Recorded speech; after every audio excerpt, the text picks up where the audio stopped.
You might imagine that as minister of Dunfermline Abbey, with that bold statement around the tower above the building, that the man below my feet would play a big part in my life. To be honest, he doesn't usually enter my thoughts a lot. After all, there are 7 other kings under the floor here, and a wide variety of Scottish royals to suggest that he's just one of many. For us as a church community, the more significant royal is Margaret. It's she who establishes a large Christian community on this site, and even with the Scottish Reformation, it would be fair to say that the current congregation can trace its foundations back to her presence.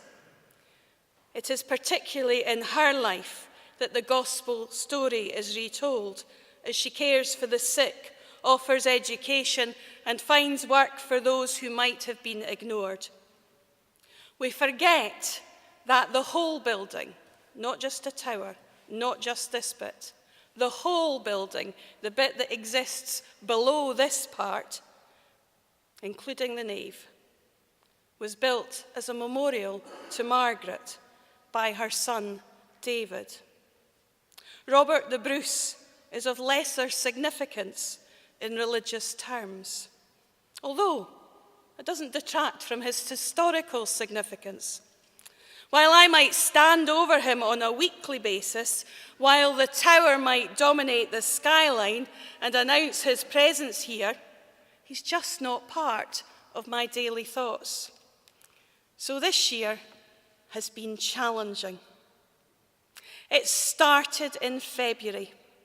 This year is the start of the bicentennial celebrations of this part of the building that you're sitting in, and that continues until 2021. The building of this part of the building is interwoven with the rediscovery of Bruce's bones, which were uncovered on the 17th of February 1818. A month later, in March, he was back in my thoughts again, interrupting the story, when we marked the bicentenary of the laying of the foundation stone, with a performance of a play specially written for the evening of the 10th of March, called Bones, Bogles and Coronets. Perhaps some of you made it. He even put in an appearance in ghostly form for the performance. At the end of this year, he appeared again, as the Netflix film The Outlaw King was released on the 9th of November. Dunfermline hosted 2 special screenings in the library a couple of weeks ago, and these events involved a visit to this building prior to the performances. One of our custodians was here offering those who came a tour and some of the history of Bruce. During one of her talks, she found she was challenged for something she had said, because she suggested that no one was entirely sure where Bruce was born, and it may even have been England. One of the audience was outraged. Well, it's Dunfermline, so it wasn't quite outraged, maybe mildly put out. Bruce was not born in England. He was definitely born in Cardross or somewhere in Ayrshire. However, our custodian had picked up on recent research from the historian Dr. Fiona Watson. The custodian had been at the same lecture as me, so I heard these words too, where Dr. Watson suggested that Bruce may have been born near Chelmsford in Essex, as the Bruce family owned land there. She'd also found a 14th century chronicler who says that Bruce belonged to the English nation. 6 centuries later, does it matter where Bruce is born? Scottish historians like to wrestle the man from the myth, and yet it is the myth that has inspired Scottish children to keep on trying in the face of adversity, just as the spider inspired Bruce back to battle. It is the myth that sets nation against nation, while history suggests that armies were mixed nations and that heroes switched side to suit their political advantage. The myth that Bruce is of Scotland adds to and supports our belief that there is something unique and special about our nation, and that we deserve to be led by those who are fair and just, and who understand us because they have lived among us and are one of us. Bruce's birth narrative shares that myth-like quality with the gospel stories of Jesus' birth. The facts of Jesus' birth are hard to tie down, but the story reveals what the child will come. In Bruce's case, that's the longing for the King of Scotland. Jesus' birth stories have lots of little details for us to mull over and think about as we understand who he is in relation to the biblical people of Israel and to the wider world.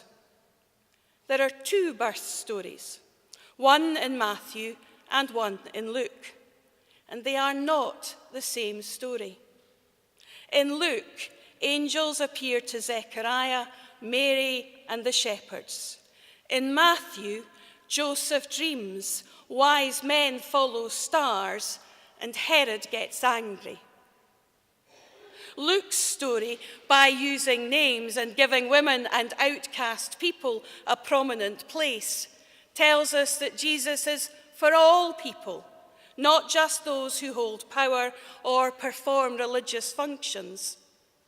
Matthew's story, with visitors from far away coming and meeting the leader of a nation, tells the story of someone who will disrupt the status quo. The gifts represent the roles that Jesus will play in his life. So gold for a king, frankincense for a priest, and myrrh is potentially foretelling of his death. The visitors from another land offer a sign that the story of Jesus would reach beyond the people of Israel. In many ways, it doesn't matter that the stories may not be written exactly as it happened. Instead, what is important is that from the beginning of the telling of the story of Jesus, we know that God wants to be amongst all people and will disrupt the everyday patterns of the world to ensure that all are offered love. We're not talking romantic love either. We're talking love expressed in justice for those who are harshly treated by government, mercy for those who find themselves on the wrong side of law, compassion and care for those who are grieving or carrying the burden of ill health. The myth of Christmas continues into our current lives. I find it amazing every year that so many people think it is important still to find a church where they might sing carols and hear familiar words of a story that they have heard and known since childhood.